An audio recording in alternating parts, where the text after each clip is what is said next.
I want to welcome in now Harley Lippman. He is an executive committee member on the American-Israel Public Affairs Committee. He also serves on the International Advisory Council at the Brookings Institute. Thank you for being with us this morning. I've had the question posed to me several times in the last couple of days, how we got here. May we start there with some historical perspective on the last decade in Israel and along the Gaza Strip? Yeah, it's a decade of delusion, if you will.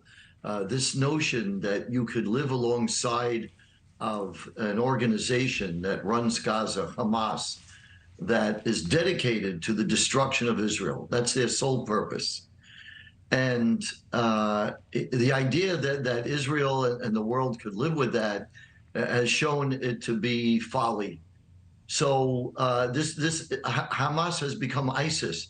And I think the best historical analogy, if I could expand on it, going back a few more decades to say, for those of us who didn't live during the Holocaust, which is probably most everybody, we're all born after World War II, this is what it was like in the Holocaust. Exactly the same thing, where the Nazis went around, went to Jewish homes, raped the people in front of the families. If they didn't come out, they burned them alive. This is exactly what Hamas did. So there's no difference between them and the Nazis. And if you think that we could work out some settlement with the Nazis, obviously that was not possible. They had to be utterly and totally destroyed. And 80 years later, the Germans have a great relationship with everybody in Europe, and it's the past. This is what has to happen now. Hamas has to be utterly and totally destroyed. And that's the only way where you're going to have closure in conflicts. I go back to, again, Germany and Japan, extremely militaristic societies. People thought it was always in their DNA to be violent and to go to war. But what happened? They were utterly and totally defeated. And 80 years later, they have no appetite for war still. So that really is what needs to have happened with Hamas. And I really hope that Israel, with the support of the United States and Biden, takes that action. That's a world war, as you describe it, and we hope it doesn't come to that. No, I don't think it's a world war, if I may. I'm sorry to interrupt. I don't think it's a world war. It's Hamas. It's like ISIS. We destroyed ISIS, didn't create a world war. Right, but in comparing it to the Nazis, I just want to understand the perspective of that it will take world powers to take out Hamas, certainly if they're being supplied by Iran. Well, that raises other questions. The question is, if somebody's dedicated to your murder, well, what else are you going to do? I mean, put your head in the sand and hope that it's just rhetoric? I mean, that's what Israel has done, and Hamas was brilliant. Israel just agreed to have 15,000 Palestinians in Gaza go work in Israel. So Israel was really fooled.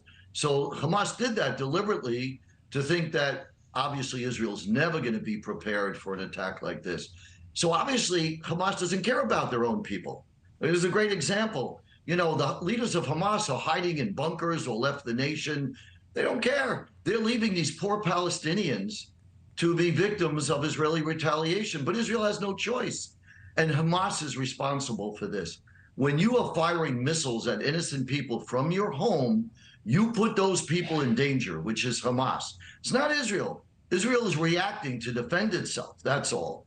And then what will happen is the media later will say Israel used excessive force. But Israel is, Hamas engineered this brilliantly. They hold hostages as a way of blackmailing Israel from invading Gaza, saying they'll execute them. They know exactly what they were doing. It was a brilliant plan designed to murder Jews and really showed for the first time, a more visible evidence of their real intention, which they've always said, by the way, in fairness to them, they've never misrepresented themselves. From the very beginning, they said their goal is to destroy Israel. And Israel, as any nation, has a right to protect itself. And Israel has showed enormous restraint. They could wipe out all the Palestinians if they wanted to militarily. They don't do it. So they're not trying to kill Palestinian civilians. They're just trying to live. Right, and responding to savage terrorist acts that we've seen play out on our screens for the last 3 days. Finally, the President of the United States will be speaking at 1 p.m. Eastern. What do you expect diplomatically to hear that will shift this situation? Well, what I hope we'll hear is that the United States is unequivocally behind Israel, They've already sent an aircraft carrier to the Eastern Mediterranean. I'm not sure if they're doing one to the Gulf, but that's badly needed to deter Iran. We want peace. Israel does not want a war with Iran. So they would like to see a show of force against Iran. Thank you for watching. Go to newsnationnow.com to find NewsNation on your television provider. And don't forget to click the red subscribe button below to get more of NewsNation's fact-driven, unbiased coverage.